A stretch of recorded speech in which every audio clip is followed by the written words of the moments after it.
Okay, so let's set a scene. It's January 28th, 1986. The Space Shuttle Challenger. Exactly. It explodes on live TV, and the entire nation is just paralyzed. But while everyone is glued to their screens, something really strange is happening on the stock market. Eerie is the word for it. Right. Within minutes, Mm. and I mean minutes, investors start dumping stock in one specific company. Morton Thiokol, the contractor that made the faulty O-rings, and they left everyone else untouched. And this is months before the official Rogers Commission released any findings. It looks like a textbook case of the efficient markets hypothesis. Yeah, this idea that the market is some kind of, hyper-rational supercomputer that knows everything instantly.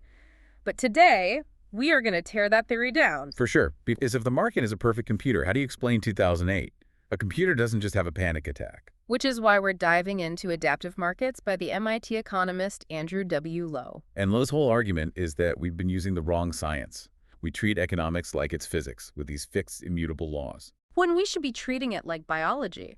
It's messy. It evolves. That's the core of his adaptive markets hypothesis.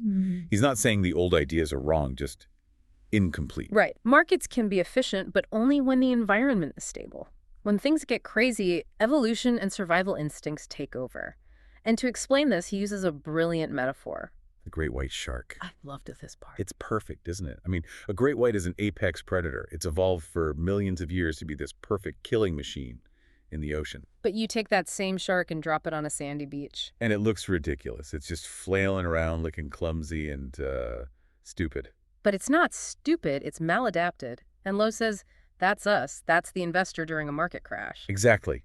Your instincts, that fight or flight response, fear, greed, all that stuff, evolved to keep you safe from, like, lions on the African savanna. But you drop those same savanna instincts onto the floor of the New York Stock Exchange, and they completely backfire. Selling everything at the bottom of a crash isn't irrational. It's a perfectly rational survival instinct that's just triggered in the wrong environment.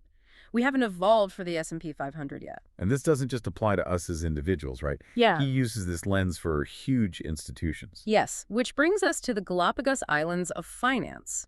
He compares hedge funds to Darwin's finches. Because of the hyper-specialization. Exactly. So Darwin found all these finches that had evolved very specific beaks to eat very specific seeds.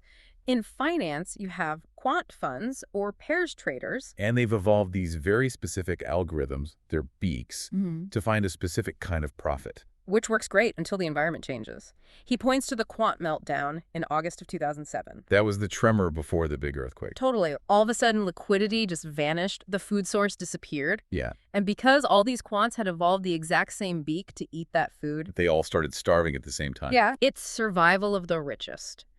It shows the market isn't a machine trying to find balance. It's a biological system where failure to act means extinction. So, if the first half of the book is about how biology explains crashes, the second half gets surprisingly optimistic. He calls it Star Trek finance.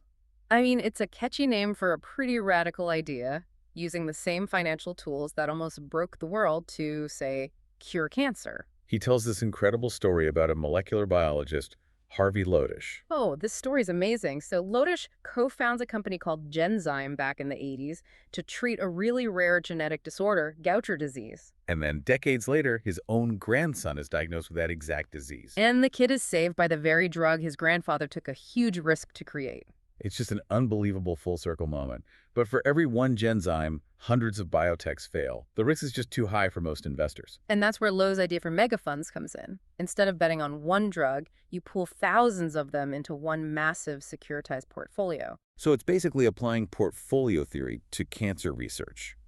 Most drugs will fail, but the handful of blockbusters will more than cover the losses. You're using financial engineering to manage risk and, actually save lives. It totally reframes what finance is even for. Lowe ends with this really interesting goal. He says, if we get this right, economists could become something like financial dentists.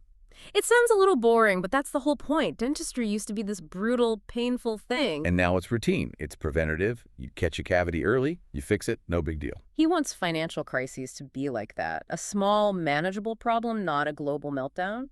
So it's a huge shift in perspective. Instead of beating yourself up for being irrational, maybe you should be asking if your strategy is actually adapted for today's market. And if it's not, how are you going to evolve? There is so much more in the book we couldn't get to, like how these ideas could tackle poverty or the energy crisis. So we really urge you to check out Adaptive Markets. Thanks for listening to the Deep Dive.